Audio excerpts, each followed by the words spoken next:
such an interesting thing because your now reality really has your attention. It does.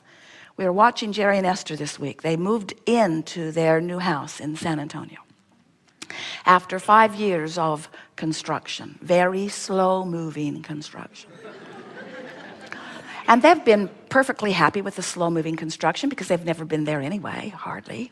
And so, but finally Jerry says, let's get this done. So they set a move-in date and in they moved. And as Esther is walking around, she is just knocked over at the beauty of the place. It is everything that they have been dreaming about, and it is the combination of all the little things they've been picking and choosing and picking and choosing and picking and choosing, but to see it all assembled is sort of like what it must be like for you when you finally let go of your resistance and go into your vortex and find everything that you've been asking for there all at once. So they walked in and oohed and awed.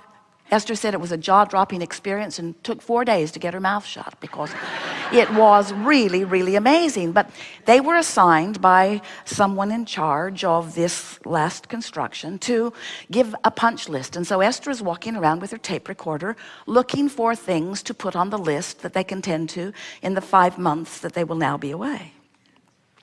They were there 9 days, and during the 9 days, Jerry and Esther made a very large list of nothing very important, but lots and lots and lots and lots of details. It was fun at first. And then Esther started noticing, oh, somebody knocked a ladder through one of the shoji doors. That bothered her. And someone had knocked a hole over here. In other words, construction things are sort of hard on things. And Esther said to Jerry, our house is old and we haven't moved in yet. And Jerry said, it's going to get older before you move in, so brace yourself, because there's many more people going to be there. And so Esther began that little discomfort as she began walking around. And then one day, a very nice man came to finish the cabinets in the laundry room. And Esther liked him so much. And then she saw him out on the deck, standing in the dirt, working with his skill saw. And then she saw him tracking all of this dirt and stuff into the house. And she said to him nicely, I'm going to get a broom so we can clean up these rocks so that we don't step on them and mark the floor. And he looked at Esther like she was his own annoying mother and said, ma'am, which in and of itself is annoying, I always clean up after myself. And Esther said, I want you to clean up during so that we don't mark up the floor. So Esther cleaned it up and put a mat out for him to stand in so he didn't have to stand in it. And then as he was back in the room, Esther looked down and there was a screw, a long screw, laying on the wood floor just outside the door of the laundry room. And Esther said to him, see that screw? If someone steps on that screw, it's going to make a mark on my beautiful floor. So Esther picked it up and handed it to him. And he looked back at her, sure now that she is his mother. And didn't say anything. And Esther said, well, I'm going to take off. And off they went. And when they came back, the laundry room was beautifully assembled. And about 4 inches from where that screw had been was a big mark on the floor where he had stepped on another screw. Just like Esther created it to be.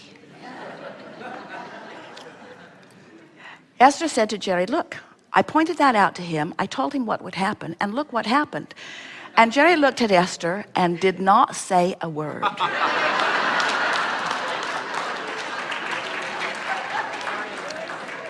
However, Esther can read his mind, so he was still in trouble.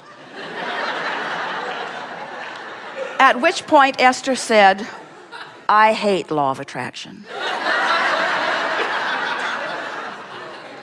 I was happier before I knew that I am the creator of my own reality. It could not have been a better creation. But wait, it gets better. Then the furniture company came, delivering some beautiful furniture that they've picked out from California. We're reaching for the best way to break this to you easily. So the nice men bring the big, beautiful console table in, And it's all wrapped up, just like they promised it would be when they said they would deliver it. Wrapped up with foam and cardboard and shrink wrap. You couldn't even see the table. And it was upside down on a dolly, a long dolly. So in they wheeled it, and they carefully cut it with Esther hovering, saying, "It's really shiny. Watch that blade. Be careful with my table. It's one of a kind. I wouldn't want anything to happen to it." So they trimmed it and trimmed it and trimmed it and exposed it, and it is the most beautiful table Esther has ever seen, except it was upside down. And when they turned it over, the top came off the base crashed to the floor, made a big hole in the floor, and broke the table.